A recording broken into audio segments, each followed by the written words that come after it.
Good morning. Welcome to the Unitarian Universalist community of the mountains in Grass Valley, California, and now also from places far beyond in this web-connected age. I'm the Reverend Kevin Tarsa, privileged to serve this congregation. This morning, we stop for a time here at the edge of the 2-year anniversary of the pandemic's arrival to notice, to name, to honor the grief that we're holding in our hearts and our bodies from all the accumulating losses. Beginning with the land acknowledgement, honoring the indigenous people of this land is trendy and political these days, politically correct these days, I should say, and it's an important, if methodical way also, to gradually reorient our awareness over time, not only toward the previously invisibilized Nisenan, but also toward a wider understanding of where we are, who we are, and the history that has allowed us to be here. It is along the way an invitation to learn to dip into the well of grief that accompanies the history of how the Nisenan have been treated, and our own feelings that surface as we become more and more aware. And so while there's much of Nisenan's strength and insight and beauty to celebrate, our very first dip into the well of grief this morning begins here. I encourage you to let it be that for you in the ways that are available to your heart and to your strength this morning. Our land acknowledgement is offered this morning by Connie Wright.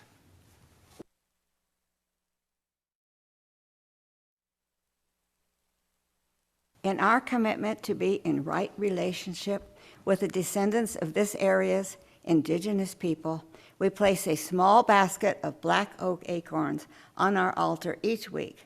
In doing so, we acknowledge the Nisenan people are still here among us today, though nearly invisible after generations of erasure and exclusion from California's history. We understand we are on Nisenan land that was never ceded, and the original tribal families have yet to recover from the genocide of their people.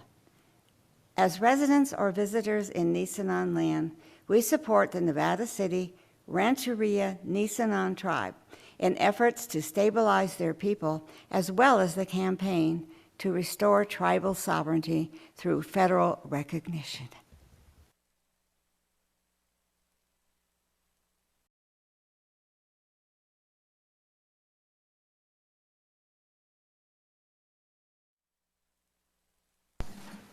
Hi everyone, my name's Dahlia.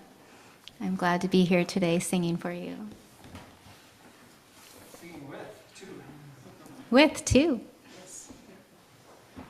Please join us.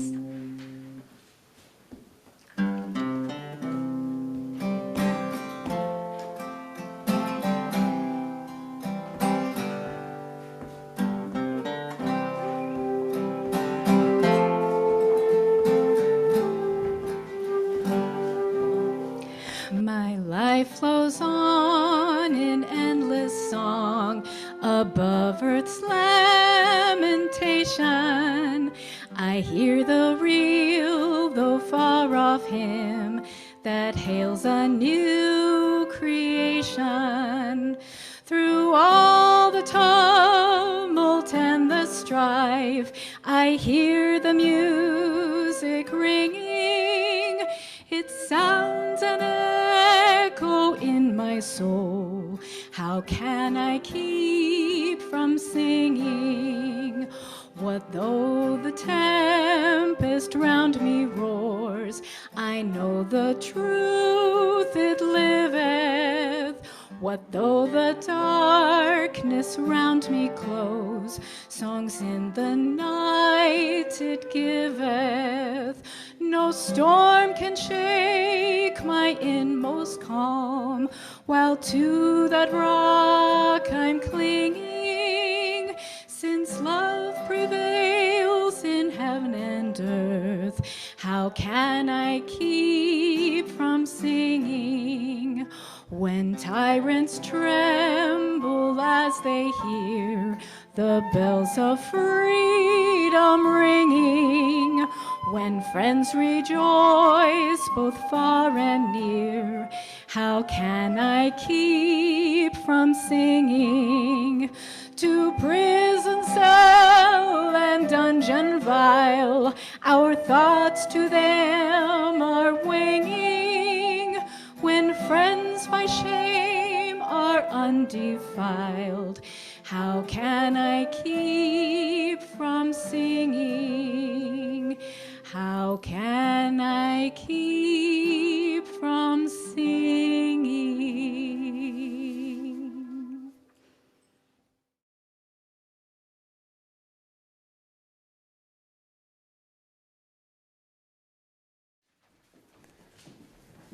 Dahlia, Kate, and Tom, beautiful. Thank you. Thanks so much for bringing our music this morning. Eileen Hale is our chat host today, helping and assisting those folks who are online. Thank you, Eileen, very much.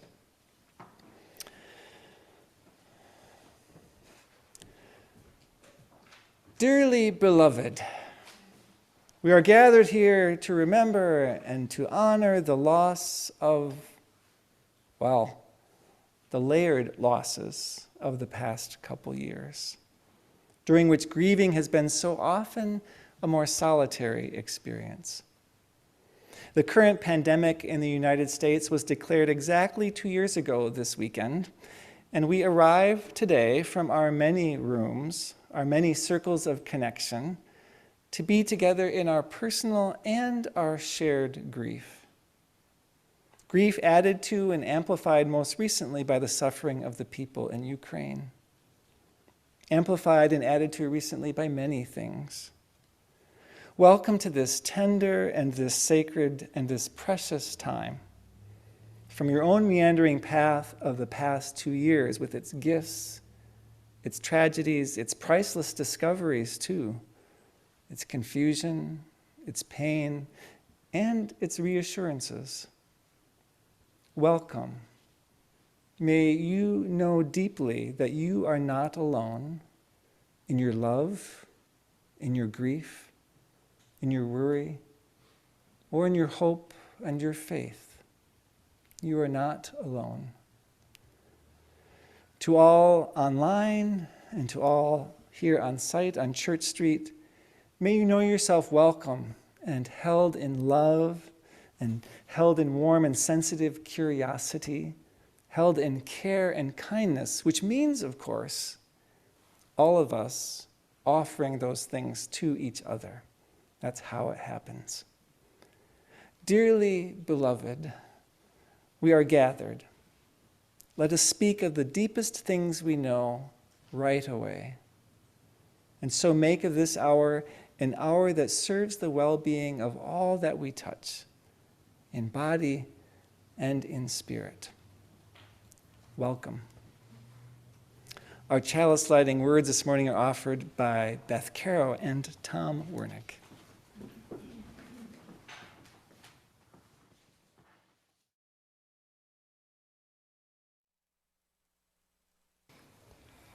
Joy and grief health, and sickness light, and darkness peace, and anger life, and death wholeness. and brokenness. We each bring all of these here to this sanctuary of unity in diversity For this 1 hour of this one day, and pour them out co-mingling the oil of our lives, to become the flame of this chalice. the symbol of our shared living faith.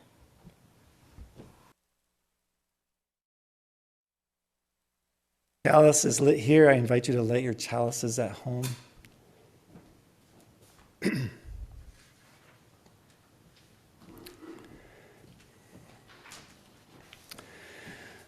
My sister Julia is a marriage and family therapist, and it's almost 40 years ago now, 30, 40 years ago. She helped me understand that when a person's grief is very, very deep, very, very strong, She said, it's like a well, a deep well that's filled with water. And she said, if people dove into it completely, they very well might drown in it, in that grief. And she said, so what we do is we learn to dip into that well of grief and dip out of it only as much as we can hold at that moment. And she said, and sometimes that is one drop. And sometimes that is a quarter teaspoon. And sometimes it's a tablespoon. And sometimes it's a cup. And sometimes it's a bucket full. But we each, in our own time, in our own way, when we're ready, we dip in and dip out only as much as we can hold and work with and internalize and grow through in that moment. And that has stayed with me and served me well all these years. When I think something needs to be faced in its entirety, to say, no, it might be a dip in. That's all I can do today. I wasn't aware of some of the depth of my own gathered up grief lately until I discovered a recording online. I don't even remember how. I think I happened across it on YouTube.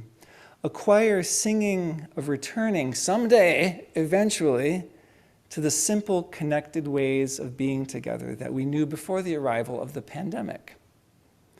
As soon as the song ended, I hit replay. And again. And again. I couldn't stop listening to it for about an hour.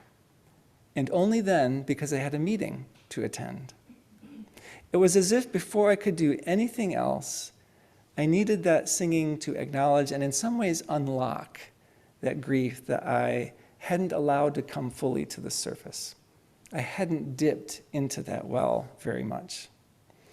That song, On the Day We Are Together Again, is sung beautifully by the Bet Havarim chorus. Congregation Bet Havarim is a Reconstructionist Jewish congregation in Atlanta, Georgia. The song was arranged for them by the chorus's director, Will Robertson, who kindly granted us permission to share the recording today as part of the service. May it help you remember to dip into some measure of your own grief after these 2 years. Now here's the thing. The song was composed by an artist named Humbird in April of 2020. Just 1 month into the pandemic, and yet it still serves. Humbird felt and tapped into the long-term longing right away, immediately. May Humbird's song and Will's arrangement and the Bet Havarim chorus's beautiful singing meet you where you are and accompany you well in this particular moment.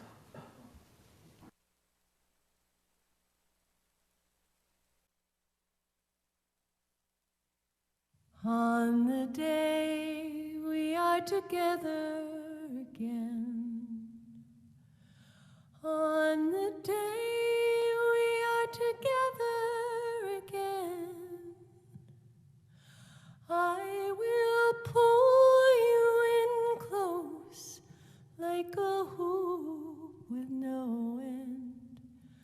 On the day we are together again, we will share the same table again. We will share the same table again. I will pass you the salt, the candlelight will bend when we eat at the same table again. We will walk round the block hand in hand. We will walk round the block hand in hand. We will stop for a snack at the taco truck stand. We will walk round the block hand in hand. Some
Do you not feel held in that song?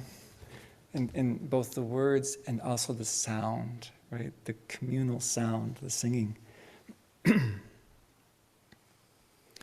We've designed this morning's service in the shape of a memorial service.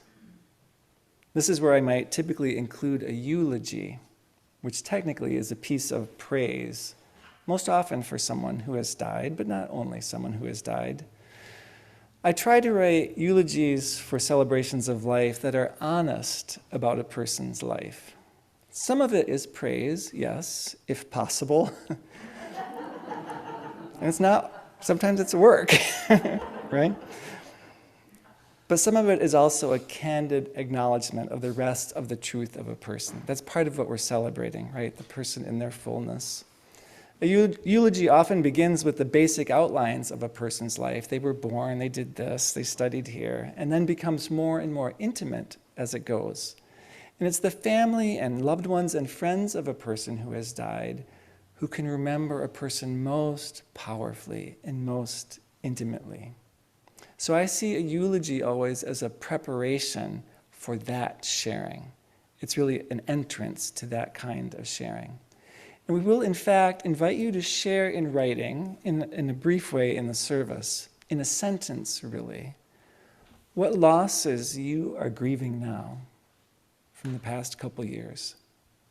And maybe they're from beyond the past couple years because current grief so often taps into existing grief, draws up existing grief from the well, and has us facing it anew. So I invite you to be thinking about this. In the room, we'll be inviting you to write it on a card, that sentence or so. And online, we'll be inviting you to write that into the chat. And Beth and I will be reading those. So it's an advance notice to be thinking.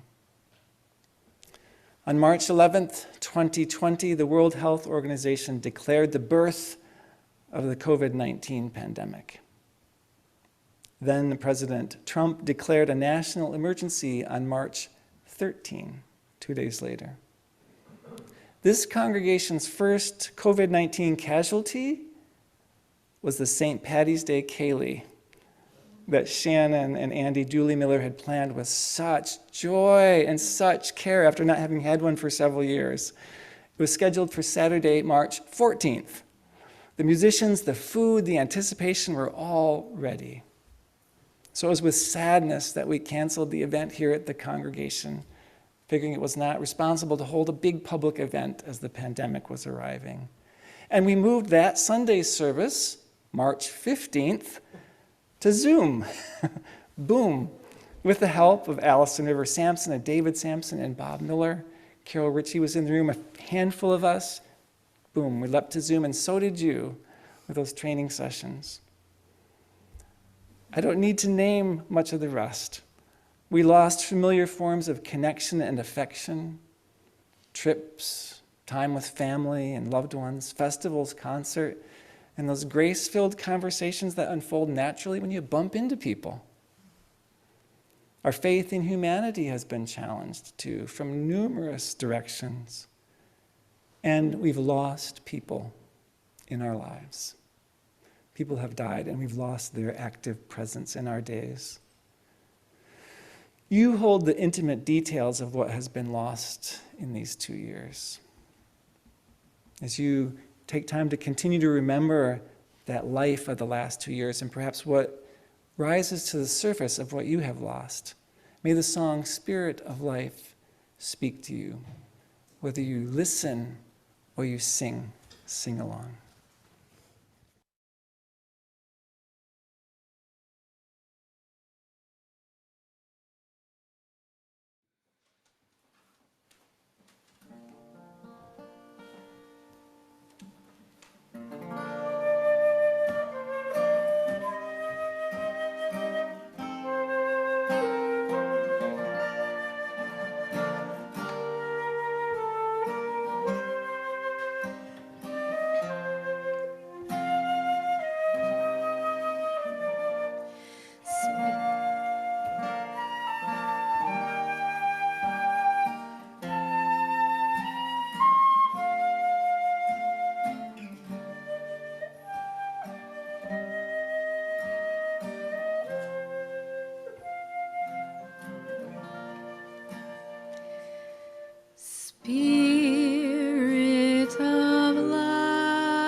giving life the shape of justice. Roots hold me close, wings set me free. Spirit of life, come to me, come to me. Spirit of life, come unto me. Sing in my heart all the stirrings of compassion. Blow in the wind, rise in the sea, move in the hand, giving life the shape of justice. Roots hold me close, wings set me free. Spirit of life, come to me, come to me.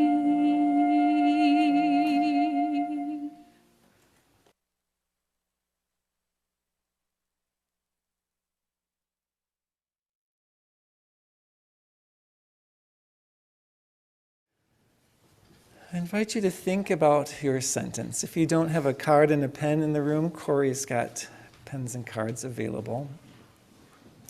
What have you lost in the past few years?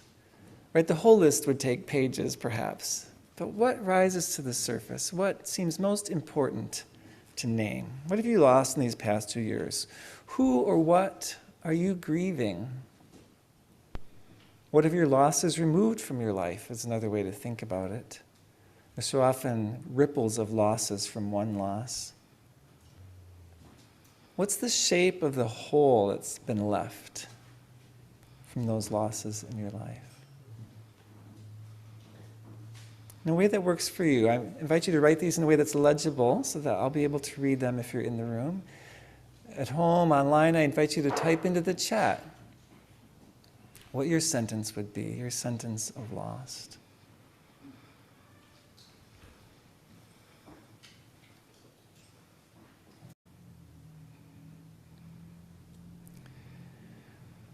While you're completing your writing, I'll share what will happen. So Carmen will get a chance to model it for us, actually, on both sides. I'll invite those in the room to come forward. Just we'll make a line kind of down this far aisle. And I'll invite you to come up and hand your card to me. I'll read your card, and then we're going to respond together. I see you. We'll start with the seeing. I see you. I hear you. We are here for you. So that's what we'll say together. Here's a chance to try it. I see you. I hear you. We are here for you. We'll alternate. Beth will read, probably based on the relative numbers, a couple people online. Same thing, we'll respond. I see you, we hear you, we are here for you. And then I'll be handing cards to Carmen, who will pin them to the wreath. And Linda, who created the beautiful greenery today, will place a flower in the setting for you. So as I read your card, I invite you to stay right here. And then we can look at each other, and then we'll respond as a people. So Carmen, would you be willing to go first? Yeah, come on. Carmen has already handed me her card. Recently, my mother passed during the pandemic. My sweet feral girl, Little Wicket, too. We see you, we hear you. We are here for you. I invite you to just make a line as you're willing and wanting. And I'm going to do my best to bring up the people. So if you're at home, if you're willing to have your camera on, Beth will be seeking to spotlight you as she reads your name. If your camera's not on, we'll just see your name or whatever your screen name is on the camera here. It's up to you. It's optional for you. Okay. Teresa, let's. Yeah.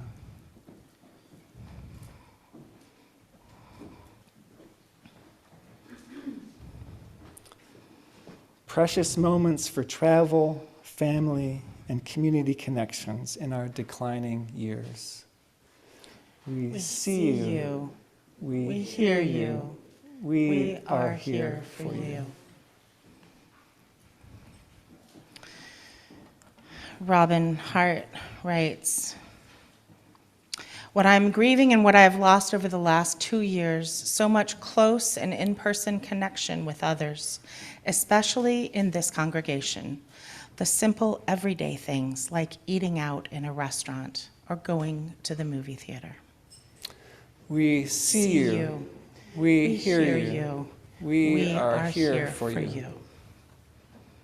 You have a second one, Beth? From Dahlia, the experience of being in communion with others, creating beauty by way of music and dance. We see you. We hear you. We are here for you. Michael Bankston is not on, but he writes, COVID kept me from being with my mother the last year of her life. We see you. We hear you. We are here for you. The second one, Beth. Yeah.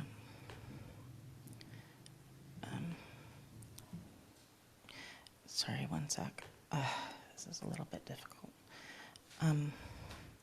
Gwen and Wally. Gwen writes, the loss of my community. We see you. We hear you. We are here for you. Beth here writes, health, safety, connection, and hope. We see you. We hear you. We are here for you.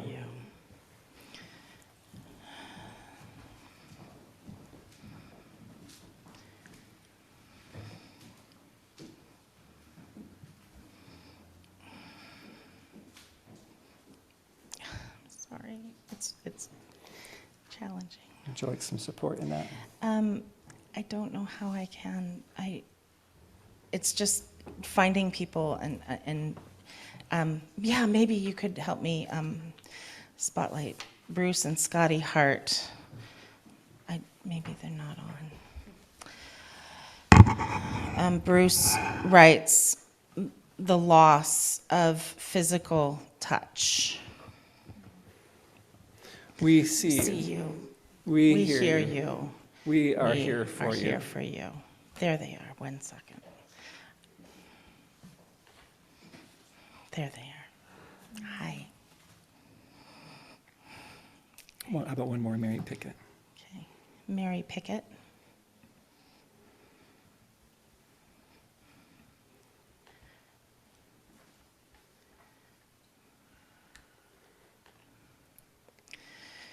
Mary Pickett writes, connection with my son and his family. We see you. We hear you. We are here for you. Kate, the last of the oldest generation of my family. Mother, mother-in-law, 2 aunts, and an adopted grandfather. We see you. We hear you. We are here for you. Ruth Edwards is missing in-person Sunday morning services. We see you. We hear you. We are here for you. I've got Janet. Janet Bullock, it is time to give up on my daughter, Priyanti. I do give up. And at the same time, I cannot, because she needs me to be here, even though she will not claim me. Such grief I feel. We see you. We hear We hear you. you. We are here for you. you. Gail, my husband, my joy in connection with others, fun. We We see you. you. We We hear hear you. you. We are We here are here for you. for you. Scotty misses grace-filled conversations that naturally happen when you bump into people. We see you. We hear Hear you. you. We are We're here for you. Cheryl Morris, remembering John, who died so close to the start of the pandemic that I was unable to hold a memorial gathering to honor him. We see you. We hear Hear you. you. We are We here are for here you. for you. Pam, I'm grieving the loss of my uncle, my brother, family gatherings, and physical contact with the world. We see you. We hear you. We are here for you. Am I not? It's my computer is not popping up. I've got Gwen and Wally on my computer next, but maybe I've lost the ability to pin. Thank you. Wally writes, loss of community and connection. We see you. We hear you. you. We We are are here for you. Martha Turner, my grief has roots from 40 years gone and are compounded every day by my sorrow for our world. We We see see you. you. We We hear hear you. you. We We are are here for you. Gary, loss of a favorite uncle. We see See you. you. We hear We hear you. you. We are here for you. Somebody on iPad who I don't have the name for, I apologize, loss of faith in humanity. We see you. We hear you. We are We're here for you. you. Marilyn Winters. I have lost the last of my 3 closest friends. The feeling of loneliness is intense. We see you. We We hear hear you. you. We are here for you. Joel, the loss of my brother and oldest sister.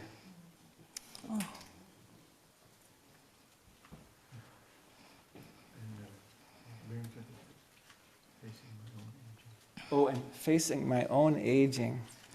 We see you. We hear you. We are here for you. you. Hugs. This is Suzanne Hale, Eileen's sister. Hugs, a yearly visit with Eileen. Easy, spontaneous touch. We see you. We hear you. We are here for you. Susan Sanford, hugs, travel, spontaneity, singing together. We see you. We hear you. We are here for you. Phil, I lost my partner in life. We did everything together. We see you. We hear you. We are here for you. Carol Ritchie, I have lost spontaneity. We see you. We see you. I don't. We hear you. We are here for you. Here comes Taylor, Catherine. Okay, great. Taylor and Catherine, we miss the in-person connection with our UU community and the monthly potlucks we had in our neighborhood. We see you. We hear you. We are here for you.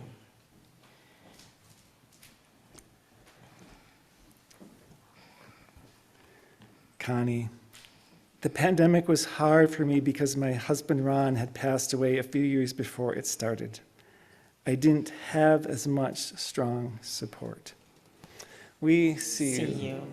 We hear We you. hear you. We are We here for you. Another person on iPad, the loss of being with my mom the last weeks of her life.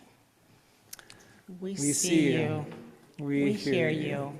We are here for you. Julia Park Tracy. Not everybody has their video on. Making new friends in a new town, joining the new community. We see you. We hear you. We are here for you. Elizabeth smiles with strangers on the street in the stores. Casual, friendly conversation in the grocery store line. Trust, connection, sense of safety. We see you. We hear you. We are here for you. Lisa Hayden says, I lost my dad and my certainty that we can save the earth. We see you. We hear you. We are here for you.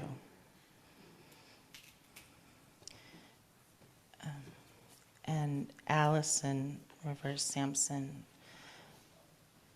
says, hugs, physical circles of support, travel, and a naivete. We see you. We hear you. We are here for you. It's Deborah, right? Yeah. Deborah, all the time spent alone and not connecting with friends, family, and community in person. We see you. We hear you. We are here for you. Marianne Currington, my confidence in way too many people. We see you. We hear you. We are here for you. Nancy Findley, it feels like my family has suffered a blow, a wound, diminishment. Let me say that right. We see you. We hear you. We are here for you. Gail, my sister Rachel died April 14, 2020. She was the glue that held my family of origin together. I feel her loss in so many ways. We see you. We hear you. We are here for you. Jim Bear is still stunned at the disappearance of my 51-year-old son a few years ago. He has not been found. Last address was in Bozeman, Montana. He was very successful. We see you. We hear you. And we are here for you. Tom Wilson, for all of the loss of family and friends in my life, I take comfort in the saying of the last of the Mohicans, once we were here. We see you. We hear you. We are here for you. Corey, time with family and friends and connection. We see you. We hear you. We are here for you. Sharon Walters writes, my hermit side emerged during this time, so I missed the lost years of society and the beautiful outside world. We see you. We hear you. We are here for you. Bob Packard writes, my expectations for future. We see you. We hear you. We are here for you. Shanti, I grieve the loss of my relationship with one son and the loss of health and hope for my other son. We see you. We We hear hear you. you. We We are here for you.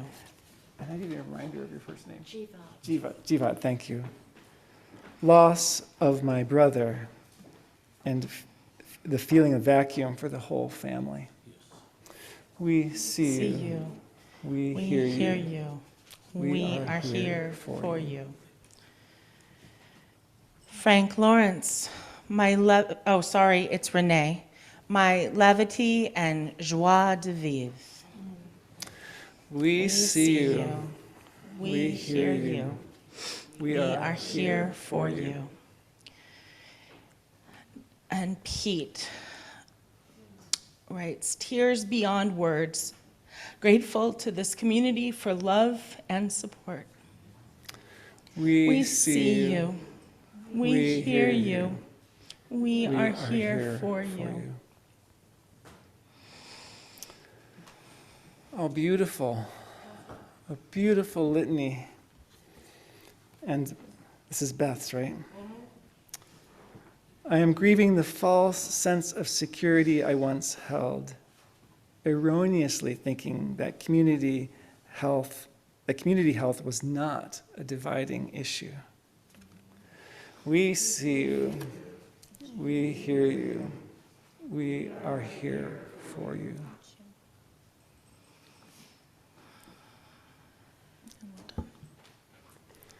Invite us to hold each other for a moment in the silence held by that litany, that naming of the losses, which we know are only some of them.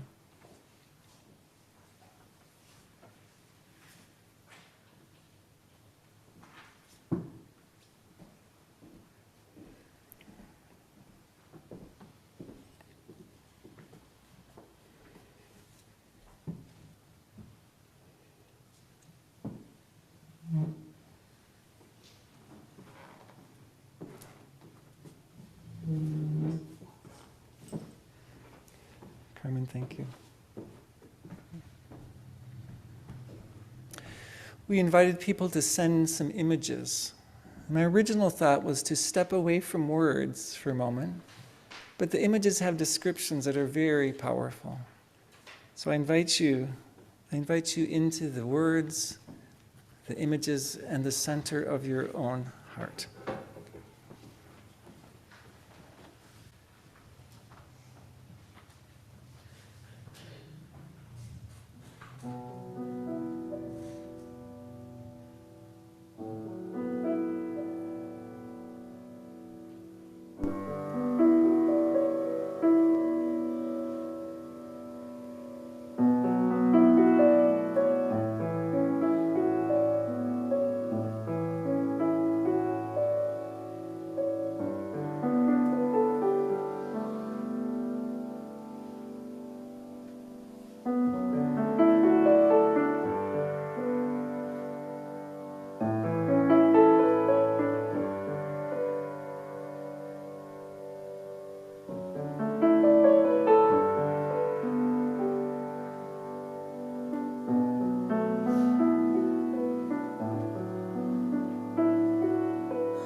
grieve not alone, we grieve together. We grieve not alone, we grieve together. We grieve not alone, we grieve together. We grieve not alone, we grieve together. Heal not alone, we heal together. We heal not alone, we heal together. We heal not alone, we heal together. We heal not alone, we heal together.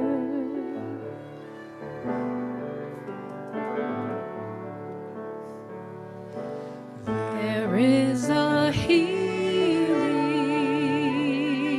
in this room. There is a healing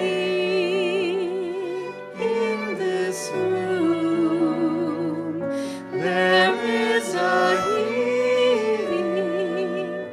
There is a healing.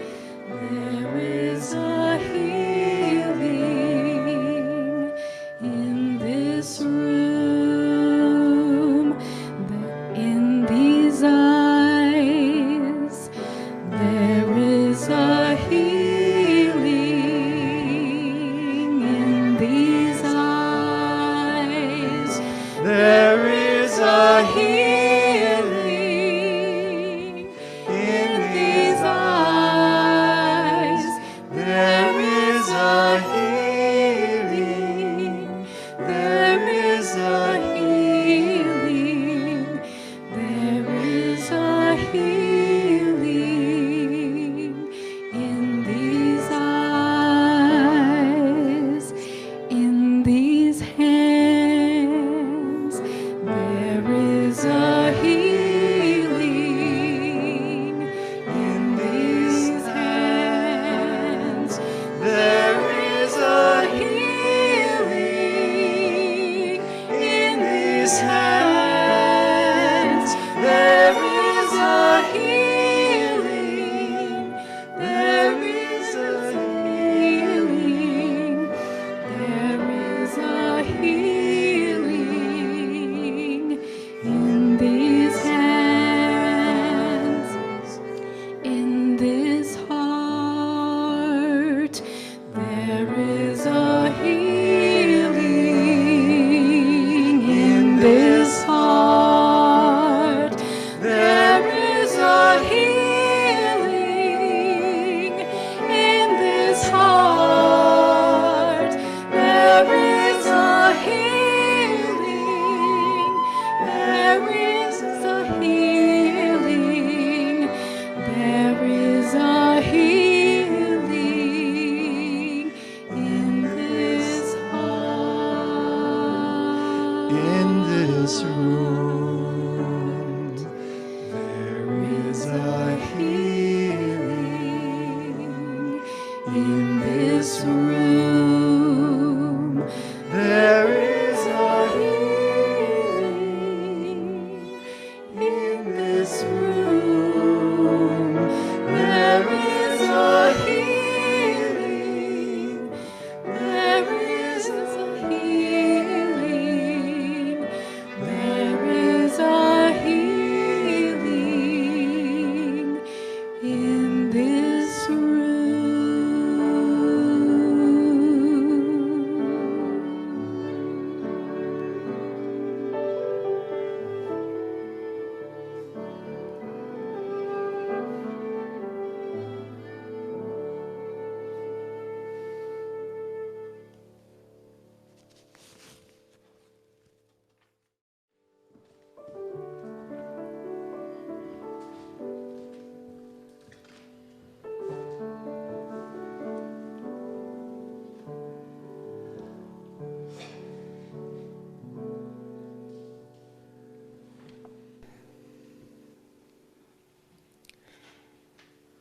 You found me sobbing on the lawn, and you asked me, why was I crying?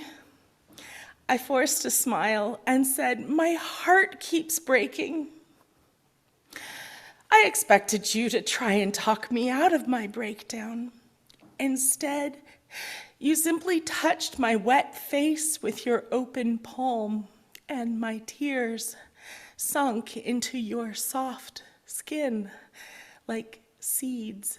And suddenly, a small vine with pink blooms grew out of your wrist, and it wrapped all around me. And suddenly there were dozens of these little vines with these pink blooms sprouting out of you and swaddling themselves all over me. And suddenly, the space that once existed between us became a garden of watercolor mercy. And suddenly, I heard a thunderclap inside of me, and suddenly every single tear I was holding on to started to downpour out of my eyes, down into the soil of your kindness. And suddenly, you began to glow like a blazing sun, and the garden we were growing became thick and wild. Suddenly, I could only smell the flowering fragrance of peace that to me smelled just like lilacs, though I'm told it smells differently for everyone. And suddenly, I could feel one of your vines slip in under one of my scars and wrap around my heart. And suddenly I could feel the vine stitching my broken pieces back together. And suddenly the other vines lifted us both up off the ground and up into the late August sky, and suddenly we became tangled up together in the sky jungle paradise of connection that can only exist between two trembling humans.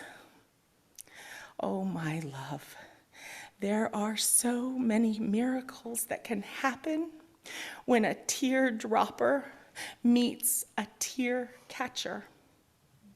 It causes a chemical reaction that makes every other element to gawk and gather. It causes a cosmic reaction that summons an angel to come and sing us love songs from the trees. Oh, empathy is my favorite form of magic. Sometimes the simplest of questions can grow a new Eden. Sometimes the simplest acts of mercy can restart Genesis. Oh, my love, thank you for asking what was wrong.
Spirit, remind us that we are not alone.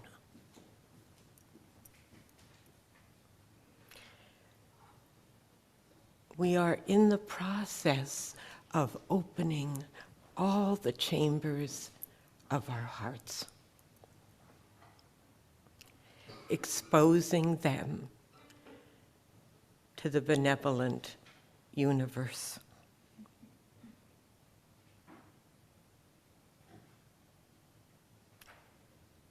We are known, and we are heard, and we are not alone. Every tear that is shed will wash us and will be caught at some future time to wash others. We are in gratitude of this set aside time to remember. Even though remembering brings sadness, we know too that the remembering also brings joy. Smiles that only we can understand. As we slowly begin to reorient our lives, may our new selves be stronger out of our losses. We ask Spirit to wrap us in arms of kindness, of compassion, of welcoming care. Touch each moment of each day with promises of unselfish love. Blessed be.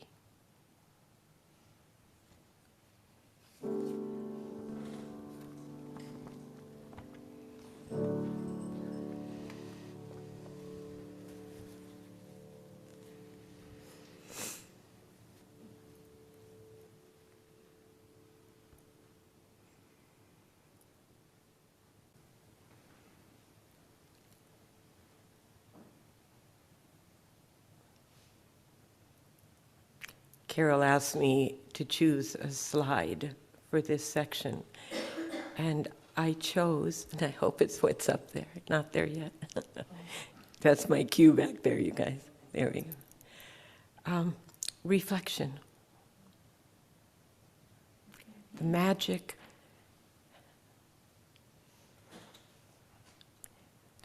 of reflection. I'm a very curious choice for your stewardship message today.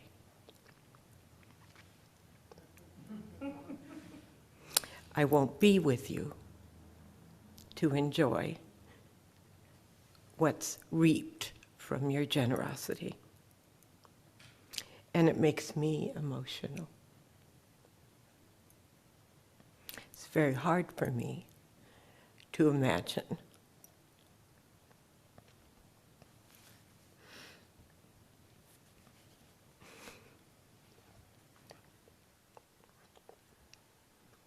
not being part of this community.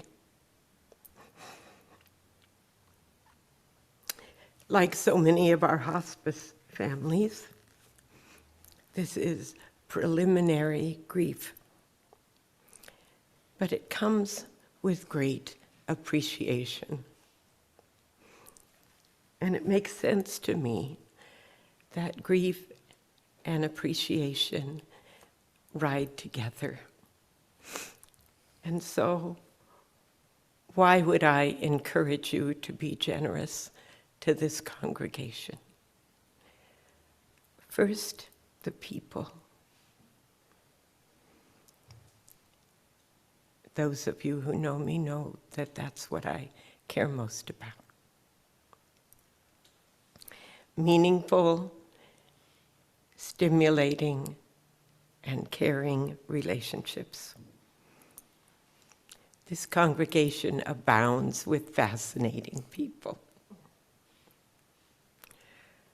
whose stories I feel so privileged to have heard. I don't know, I've poked my nose in just about everywhere. Book groups, soul circles, temperament classes, visioning workshops, stewardship interviews, board of trustees, leadership classes. And all these experiences have just been a means to be part and parcel of the magic of all of your stories. That's where my heart lives, in the stories. I wish I had the chance to learn the stories of those of you that have come to us during the pandemic and who I wouldn't even recognize in the grocery store if I saw you. I'm sorry. Because those are good meetings.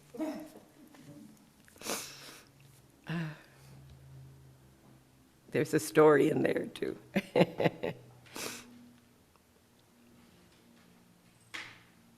The UUCM community is about people, and it's about relationships, and it's about stories.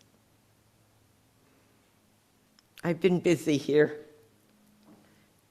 and that's the second thing that I'll miss, the work. The people at UUCM are unselfish. They're committed to doing something more than meeting their own needs.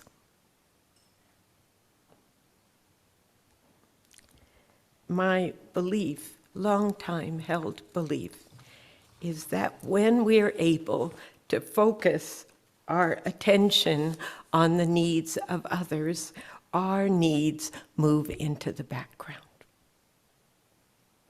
We have less worry and more satisfaction. And I've seen that at UUCM every day. There are so many ways that each of you make a difference. And I see how the adult generosity, generous behaviors have influenced our youth.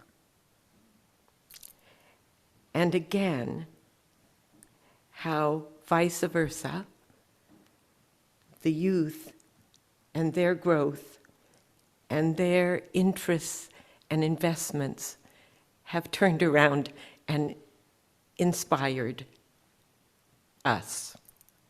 It's heartening. It's heartening. And my hat is off to those who've walked with our young people at UUCM.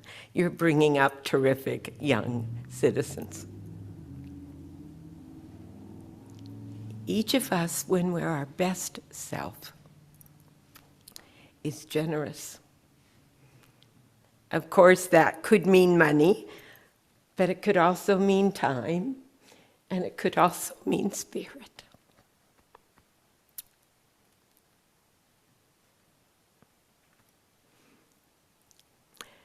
Tasks that are done out of love and compassion are generous in spirit, aren't they? Thank you for all of that. Many times, that generosity has been directed at me. And it has kept me going in low places.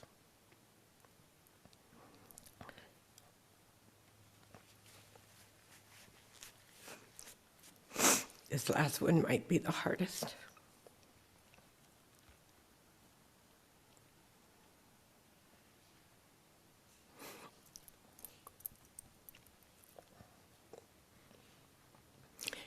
Lastly, I want to talk about my relationship with Kevin.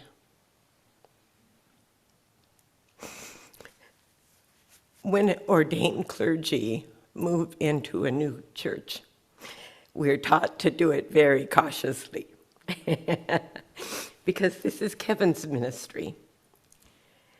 And in my case, it wasn't even my own denomination. And that might have made it a little less challenging, I don't know.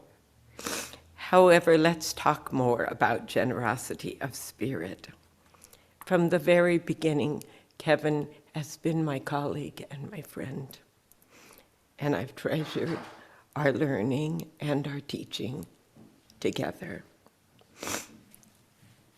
Putting together a class or a worship service for Kevin and I was pure creative joy.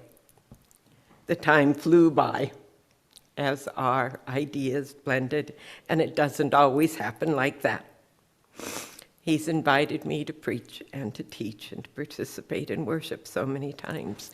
I think Kevin is a model of generosity of spirit.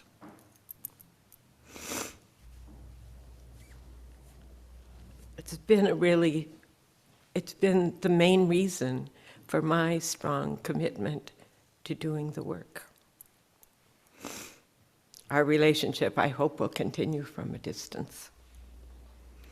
You are so lucky to have such a gifted minister to hold each of you here at UUCM. And he has been such a blessing to me.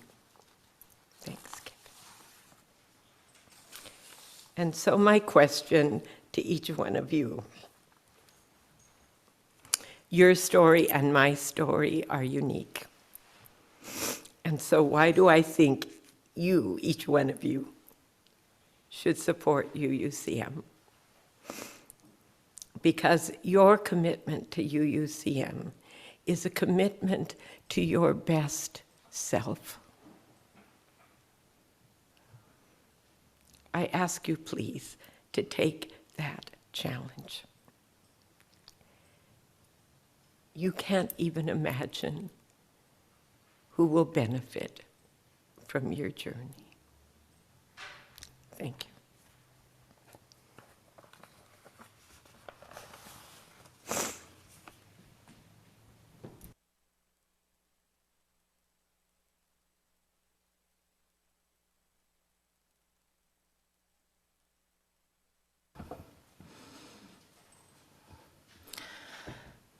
Good grief. When new members join our UU community, they make a commitment to give of the 3 T's. That is their time, their talents, and their treasures. All 3 are vital components to the success of our church, and proof of our collective generosity is so easy to find here. From buildings and grounds maintenance to serving on any number of support teams, committees, the board, the collective time spent in service is astounding. And such talent we have. We are so blessed to have amazing artists and musicians among us, willing to share their gifts in so many ways. Finally, I'll mention our treasure.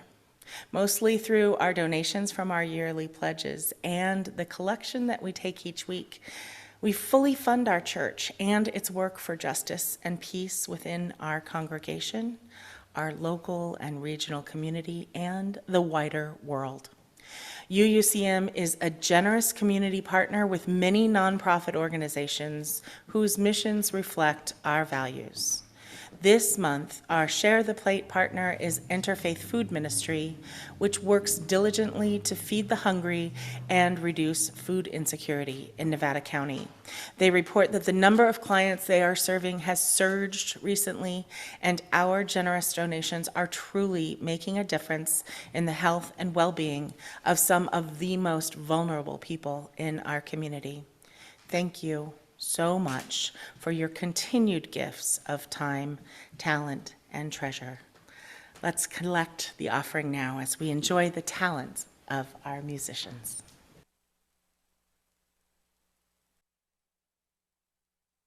Your generosity remains essential to our ability to sustain the work of our community. There are several ways to contribute. You may text an amount to 833-579-0483, give via our website at uugrassvalley.org, via PayPal at paypal.me/UUCM, or mail to UUCM 246 South Church Street, Grass Valley, California, 95945. Thank you.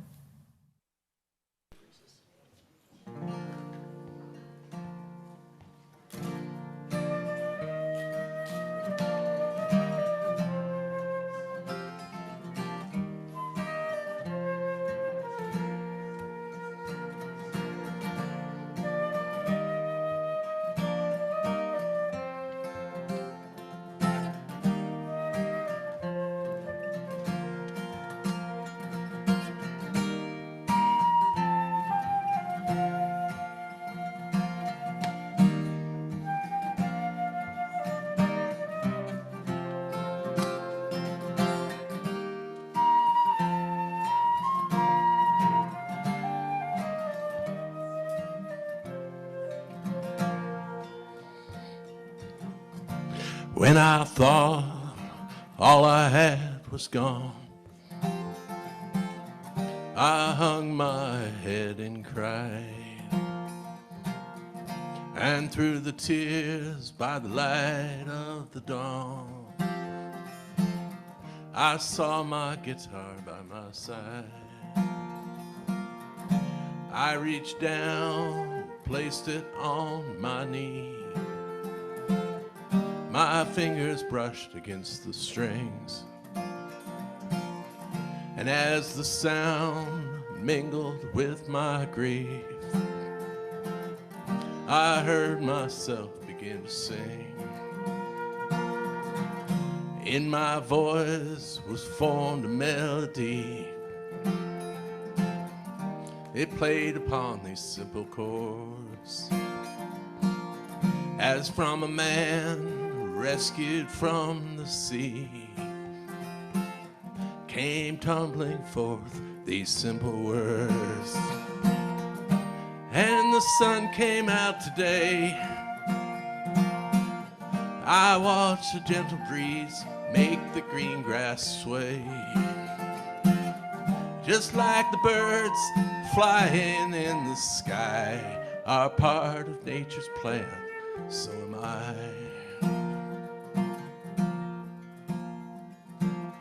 Of joys and sorrows, no one will be spared, and no one's life is free from strife. Of great sorrow, I have known my share, but also blessings in my life. As you've noticed, life isn't fair. We all play the cards we drew.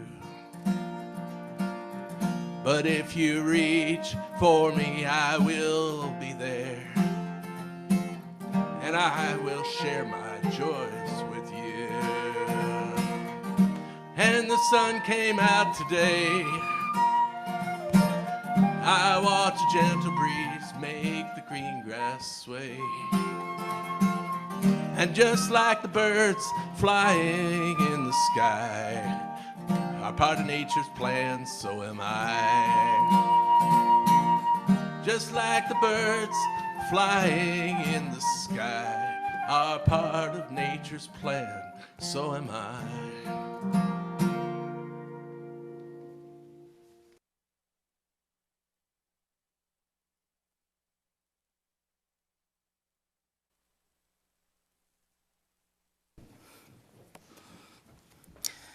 With so much gratitude, let us dedicate these offerings to a world where healing is holy, help is always available, and all who hunger are fed.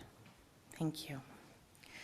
And thank you so much to Tom and Dahlia and Kate. Thank you so much for being musicians, and Kevin on piano today. Thank you very much.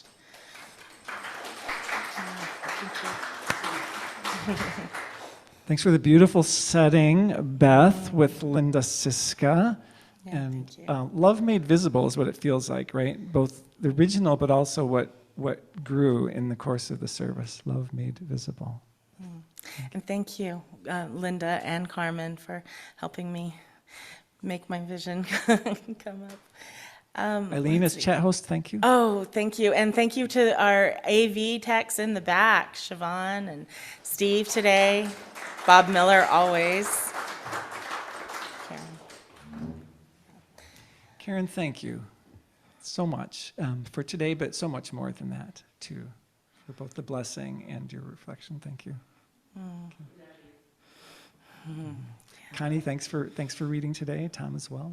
And Corey, thank you for greeting everyone as they came in. If we've missed anyone, we apologize. We're working without a screen today, our slide. All right.